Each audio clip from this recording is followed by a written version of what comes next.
Let's get into it. Liverpool lined up in a 4-3-3, sticking to a trusted formula. Arsenal pivoted slightly, using a 4-3-1-2 formation, and at the end of the video, we'll look at what they could have done differently during the match. But let's look at what Liverpool did on the ball. The pattern of the game was set pretty much from the first minute. Liverpool's 4-3-3 gave them natural width, and Arsenal chose to line up in a 4-3-1-2. And just from this, it's clear that Liverpool would have the numerical advantage.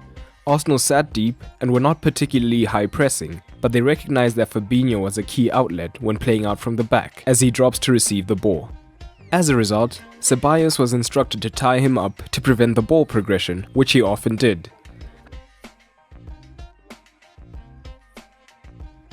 However, Liverpool would often drop Wijnaldum alongside Fabinho in order to provide an option, whilst Henderson pushed high, giving their midfield more of a 2-1 shape.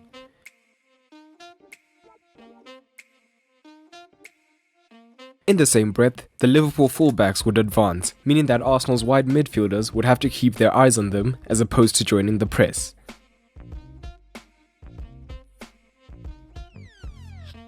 In fact, this is something that they struggled with. Putting pressure on the ball was hard because if they attempted to push up in the shape, their wings would be vulnerable, as Liverpool wingers often moved into the inside forward positions to tie up the fullbacks, so their offensive shape looked more like a 2-4-1-3.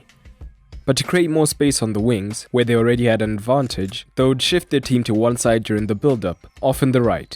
Because of their narrow shape, it meant Willock would have to shift wide to assist with covering Salah and Trent, and Xhaka and Guendouzi would follow suit to stitch the resulting gap in the midfield. Ceballos would be on Fabinho, whilst the two forwards would shift across to press. This meant that time and again, Robertson would find himself with half the pitch after the switch.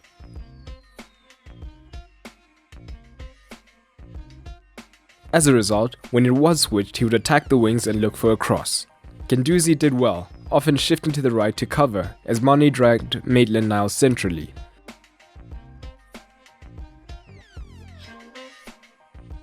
Often Guendouzi managed to do this, but constantly having to shuttle is tiring, meaning that at times Robertson would be able to get his cross in unchallenged.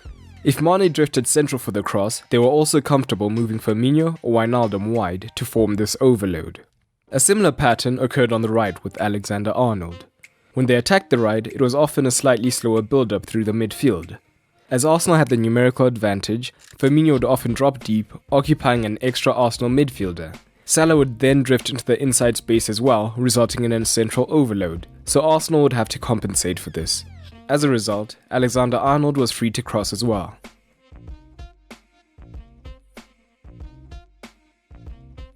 The prominence of Liverpool's wide tactics are shown by the fullbacks attempting the most crosses and being top 5 for total passes during the match.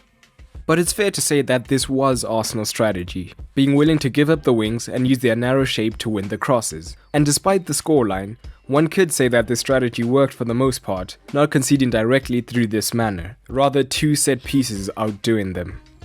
Their open play conceded goal came when they were 2-0 down and had to press much higher. Where they would have previously been compact, Monreal had to press Henderson, and Luiz chased out Salah and was easily turned, resulting in a 1-on-1. But Arsenal's main attacking threat came on the transition. With Liverpool committing numbers in attack, there were massive gaps left behind the fullbacks, which they would try to attack using direct transitions. After winning the ball, Ceballos would drop deep to give Arsenal the numbers in midfield, to try and find a free man as they had a 4-on-3 in the middle. This would often result in one of them playing a ball into the channels for Aubameyang and Pepe to run onto, and isolate the centre-backs, which would lead to chances such as Pepe's near 1-versus-1 against Adrian.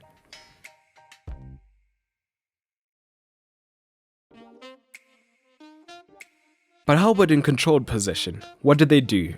Well, they wanted to play out from the goal kick. However, Liverpool would press extremely high early on and would win the ball high up the pitch. But as the match went on, Arsenal found success behind the fullbacks. It meant that as a result, Liverpool's midfield was less willing to press, instead trying to shield the pass into the forwards.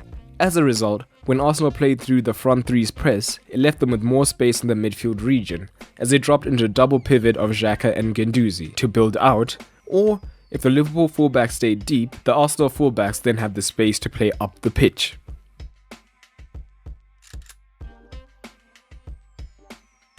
But the reality of their tactics meant that it was harder for them to support Aubameyang and Pepe in good time, meaning that the primary option was attempted through balls behind Liverpool's high line, even in scenarios where it wasn't on. And often Van Dijk and Matip were able to stagger themselves well against the forward, meaning that they could win the ball easily.